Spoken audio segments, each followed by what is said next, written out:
Hi guys! Magandang gabi! Welcome back po dito sa Gandara SRU channel for showbiz update. Andito na naman nga po akong muli nagbabalik. Ang nagmamaganda ninyo ka Diyosmasang Kim Pao, wala na nga pong iba. Ang lokaret na si Gandara SRU upang magatid po sa inyo ng latest update and fresh happenings patungkol kina Kim Chiu and Paula Avellino. And para nga po sa gabing ito ang tatalakayin natin at pag-uusapan ay ang latest update ni Kimi po sa kanya pong social media account. Kung sana ba ay may napansin po ata ang mga Kim Pao fans sa likod nito. Uy, sino yan pa? Sino yan, Kimi? Ang kilala ba naming Poging Avellino yan? Charot. Anyway, bago tayo mag-start sa mga hindi pa nakaka-subscribe sa ating channel, maaari lamang na pindutin po ninyo subscribe button natin at notification bell na nariyan po sa baba upang kayo po maging updated at ma-notify tuwing may bago tayong chika at balita hinggil sa Kim Pao. Basta mga balita na may kinalaman kina Kim Chiu and Paula Avellino, sagot na nga po natin yan. And guys, din po pala natin magbasa ng ilang mga comments ngayon mga kakimpaw mula sa atin po mga subscribers at taga-subaybay bilang pasasalamat sa walang sawang pagsuporta at pagtutok sa atin pong mga daily updates. So ang first commenter nga natin for tonight ay si Miss Mila Borja. Shoutout po sa inyo at magandang gabi. Sabi niya, Ma'am, good morning. Thank you sa paayuda. Ma'am, masaya kami sa mga napanood namin. Ang Kim Pao sa palabas sa simula, sa una at hanggang ngayon. Eto, nakaabang kaming mga senior fans. Solid. Thanks you sa Kim Pao, nakikita ang kasweets ng aming idol. Kinikilig kami sa Kim Pao. Busog na busog kaming mga senior fans. Solid sa mga paayuda ng Kim Pao. Masaya kami sa tiwala at sapat ng makita ang Kim Pao. Congrats Kim Pao sa teleserye at movies. Masaya kami sa tagumpay ng KP. Ito na ang pangarap na tanggap ng Kim Pao. Thank you Lord, hindi mo hinahayaan at ginagabayan mo sa araw-araw ng kanilang ginagawa. God bless and always forever, Kim Pao. Nandito lang kami hanggang dulo. Mabuhay kayo, Kim Pao.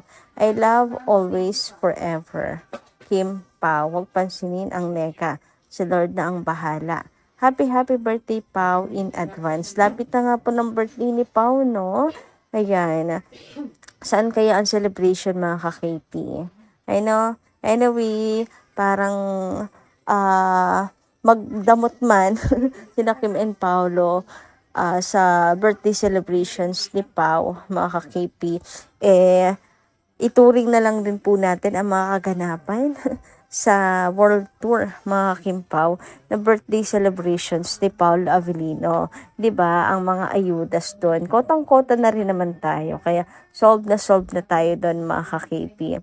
Anyway, dumako naman po tayo dito sa comment ni Ma'am Elizabeth Colon. Shoutout po sa inyo. At ang sabi niya dito, ayan, Lydia Esteban, sorry, medyo foul ang comment mo kay Bella. Parang magkakapatid ang turingan niyan.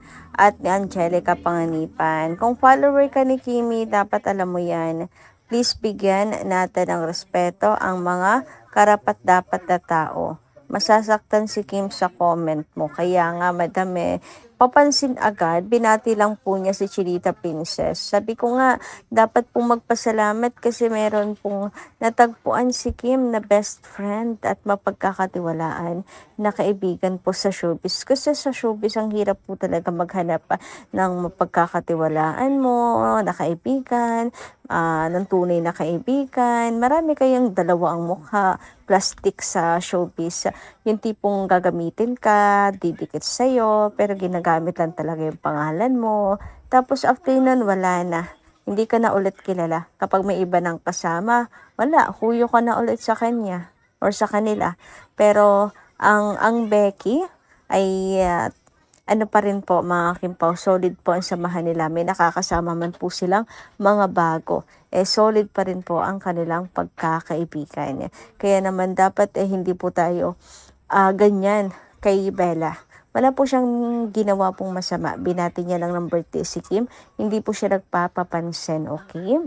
Ayan, sobrang foul po talaga na yon. Pero para lang din maging malinaw, pinapaliwanag natin, 'di ba? Lahat naman po tayo deserve a second chance. Samantala sabi naman po ni Ma'am Norma Dayag, Good AM, Gandara. Shout out to the world for all seniors through the world. For our idol will be as one. Gandara, legit ba? Legit ba itong vlogs mo? Marting Machika, goodbye to all your nega issues to KP. Ayan na, sampal na sa lahat ng bashers ng KP sa pinagagawa niya sa panlalait niya sa dalawa. Gandara, nanood ako ng The Alibay at malapit na tayo sa katotohanan.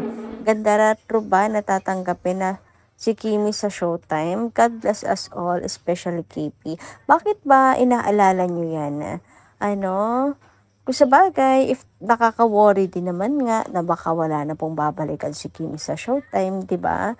Pero ako kasi naniniwala na hindi isa si Kim doon natatanggalin. Bakit naman si Kim? 'Di ba? Yung walang gasinong ambag. Si Kim ngayon laki ng ambag pag wala po si Vice.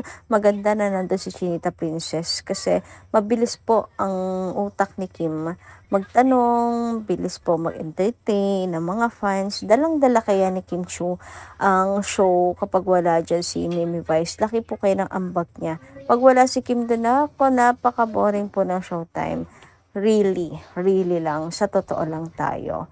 Anyway, dumako naman tayo dito nga sa update ni Chinita Princess sa kanyang IG, mga kakimpaw. At eto nga ang kanyang reels kung saan may napansin ang mga fans.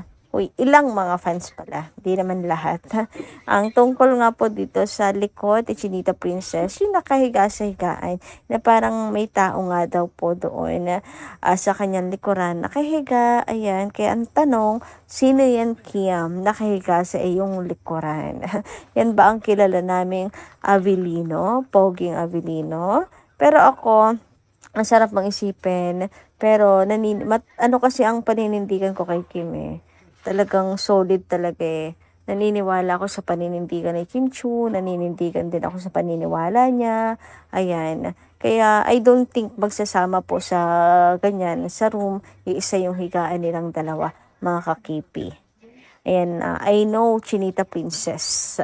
Anyway, sabi nga dito, it's you who's judging. Call me Dilulo, but it's obvious it's Paulo lying down in the back.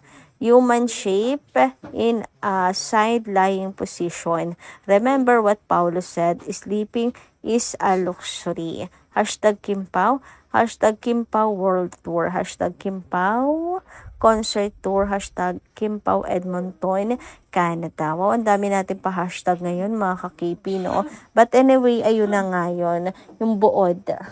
Tawagin na nga Dilulo pero parang si Paolo Avellino daw po yun. Nasa likod ni Kim, natutulog. At nakahiga po doon, balot ng kumot. Pero ayun nga, ako yung mananatili sa aking stand na no. Baka po kumot lang talaga yun at magulo lang. Sabi nga dito, the bed's just messy. That's not a person. 'Di ba? Meron akong mga kasamahan, aking paniniwala. Talagang ako pagdating sa ganyang bagay kay Kiam, talagang solid. Kaya kahit siguro sa kanilang personal na ganap, personal na lakad, naniniwala ako na bukod pa rin po silang dalawa, mga kakimpaw. And kung magkakasama man sila sa room, andun din po ang team ni Chinita Princess. Ang buong team nila, magkakasama sila. Yun din ang stand ko, mga kakimpaw. Anyway, sabi dito, feeling like they won't share a room. Even though when it's a world tour, lots of people can see, so they earn more. But when it's either personal vacation, they will probably just get one room. Char. So, char lang daw. Pero ako kahit personal vacation ng Kimpaw, hindi magkabukod na room ang Kimpaw for me 'Di ba? Ayan. Kasi si Kim sa ganyang bagay, hindi lang pabebe, kundi talagang standard, Anyway, dumako naman po tayo dito nga sa ganap kanina sa sa Edmonton. Expo Center kung saan nabanggit nga ni Paula Avellino yung tungkol sa Winter Point 7 months dito po sa 7 months sa winter sa Canada. Ang sabi nga ni Kim, anong mangyayari sa 7 months?